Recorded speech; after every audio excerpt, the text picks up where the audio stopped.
ਅੱਛਾ ਜੀ, ਜਿੰਨੀ ਸ਼ੱਦੋ-ਮੌਤ ਤੇ ਜਿੰਨੀ ਸ਼ਿੱਦਤ ਨਾਲ ਪਾਕਿਸਤਾਨ ਤੇ ਇੰਡੀਆ ਇੱਕ ਦੂਜੇ ਨੂੰ ਨੀਚਾ ਵਿਖਾਉਣ ਵਾਸਤੇ, ਇੱਕ ਦੂਜੇ ਨੂੰ ਤਬਾਹ ਬਰਬਾਦ ਕਰਨੇ ਵਾਸਤੇ, ਨੇਸਤੋ ਨਾਬੂਦ ਕਰਨੇ ਵਾਸਤੇ ਮੁਸਲਸਲ ਆਪਣੀ ਅਫਵਾਜ ਤੇ ਅੰਧਾਧੁੰਦ ਖਰਚਾ ਕਰਦੀਆਂ ਜਾ ਰਹੀਆਂ ਨੇ।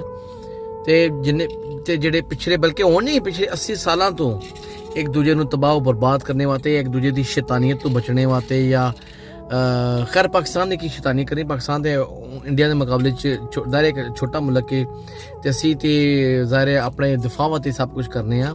ਲੇਕਿਨ ਇੰਡੀਆ ਜ਼ਾਹਿਰ ਫਿਰ ਇੰਡੀਆ ਜਦੋਂ ਖਰੀਦਦਾ ਹੈ ਇੰਨਾ ਕੁਝ ਤੇ ਫਿਰ ਪਾਕਿਸਤਾਨ ਨੂੰ ਵੀ ਮਜਬੂਰਨ ਖਰੀਦਣਾ ਪੈਂਦਾ। ਲੇਕਿਨ ਤਾਰੀਖ 'ਚ ਲਿਖਿਆ ਜਾਏਗਾ ਕਿ ਇੰਨੀ ਕਿ ਕੋਈ ਦੋ ਬੇਵਕੂਫ ਕੌਮਾਂ ਸਨ ਦੁਨੀਆ ਤੇ, ਜਿਨ੍ਹਾਂ ਦੇ ਦੋ ਸੂਬੇ, ਪੰਜਾਬ ਸਾਡਾ ਵੀ ਡੁੱਬ ਗਿਆ, ਉਹਨਾਂ ਦਾ ਵੀ ਡੁੱਬ ਗਿਆ, ਕਸ਼ਮੀਰ ਜਿਹੜਾ ਸਾਡੇ ਕੋਲ ਹੈ ਉਹ ਵੀ ਡੁੱਬ ਗਿਆ, ਤੇ ਜਿਹੜਾ ਕਸ਼ਮੀਰ ਉਹਨਾਂ ਦੇ ਕੋਲ ਹੈ ਉਹ ਵੀ ਡੁੱਬ ਗਿਆ।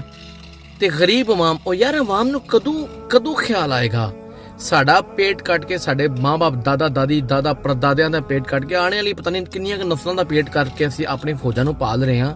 ਤੇ ਜਦੋਂ ਸਲਾਬ ਆਉਂਦੇ ਨੇ ਸਾਡੇ ਘਰ ਵੀ ਡੁੱਬ ਜਾਂਦੇ ਨੇ, ਸਾਡੇ ਮਾਲ ਮਵੇਸ਼ੀ ਵੀ ਡੁੱਬ ਜਾਂਦੇ ਨੇ, ਸਾਡੇ ਜੰਗਲ ਸਭ ਕੁਝ ਡੁੱਬ ਜਾਂਦੇ ਨੇ। ਅਮੀਰਾਂ ਇਹਨਾਂ ਸਿਆਸਤਦਾਨਾਂ ਦੀ ਕੰਨ ਤੇ ਜੂੰ ਨਹੀਂ ਰਿੰਗਦੀ।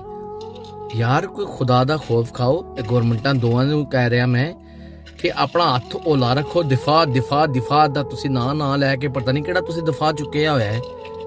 ਦੋਵੇਂ ਐਟਮੀ ਤਾਕਤਾਂ ਨੇ, ਲੇਕਿਨ ਸਲਾਬ ਨਾਲ ਆਪਣੇ ਮੁਲਕਾਂ ਨੂੰ ਤਬਾਹ ਬਰਬਾਦ ਕਰ ਰਹੀਆਂ ਨੇ। ਅਫਸੋਸ ਦੀ ਗੱਲ ਹੈ, ਦੁਨੀਆ ਸਾਡੇ ਤੇ ਹੱਸਦੀ ਹੈ ਤੇ ਹੱਸਦੀ ਰਹਿਣੀ ਹੈ ਪਤਾ ਨਹੀਂ ਕਦੋਂ ਤੱਕ।